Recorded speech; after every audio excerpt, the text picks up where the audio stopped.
விஜயகாந்த் அவர்களை பற்றி தெரியாத உண்மைகள். விஜயகாந்த் அவர்கள் மக்கள் கிட்ட சொன்னதை செய்த ஒரு மனிதர். விஜயகாந்த் அவர்கள் பணத்துக்கு மதிப்பு கொடுக்கிற ஒரு மனிதர் கிடையாது. மனிதனுக்கு மதிப்பு கொடுக்கிற ஒரு மனிதர். கோடி கோடியா சேர்த்து வச்சு எங்கயா கொண்டு போறீங்க? செத்தா கூட அருணாக்குடி அத்து விட்டுட்டு தான் உள்ளத்துக்கு கொண்டு போய் போதைக்கிறா. காசு கிடையாது, ஒண்ணு கிடையாது. இந்த வீடியோல சொல்ற விஷயத்த அவர் சொல்லிட்டு மட்டும் போகாம அதை செஞ்சிருக்காரு. காசுக்கு மதிப்பு கொடுக்காம மனுஷனுக்கு மதிப்பு கொடுத்து அவர் சினிமால சம்பாதிச்ச பணத்தை மக்களுக்காகவே உதவி செஞ்சிருக்காரு. செத்த 6க்கு 3 என்ன கொண்டு போற? காசு பணத்தை கொண்டு போறியா? சொல்லுங்க பார்க்கலாம். மக்களை வாழவி, மக்களை சிரிக்கவி, மக்களை சந்தோஷப்படுது. இதைத்தானே நீங்க சொல்றது. ஒவ்வொரு மதத்திலையும் 4 ஏழைகளுக்கு உதவி பண்ணிப்பாரு. அதுல இருக்கிற சுகம் எதுலையும் கிடையாது.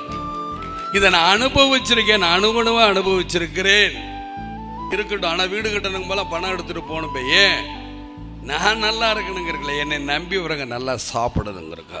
கோடி கோடியா சம்பாதிச்சாலும் அந்த பணத்தை செத்தா எடுத்துட்டு போக முடியாதுன்றத புரிஞ்சு வாழ்ந்த ஒரு மனிதர். அது மட்டும் இல்லாம ஏழை எளிய மக்களுக்கு எவ்வளவோ உதவிகளை செஞ்சிருக்காரு விஜயகாந்த் அவர்கள்.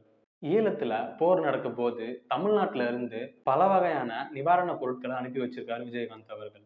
தமிழ்நாட்டுல இருக்க அரசு மருத்துவமனைகளுக்கு போர்வை, பெட்டு, கட்டில் இதெல்லாம் வாங்கி கொடுத்திருக்காரு கேப்டன் விஜயகாந்த் அவர்கள். இது மாதிரி தெரியாத தகவல்களை தெரிஞ்சுக்க மறக்காம நம்ம சேனலை சப்ஸ்கிரைப் பண்ணுங்க.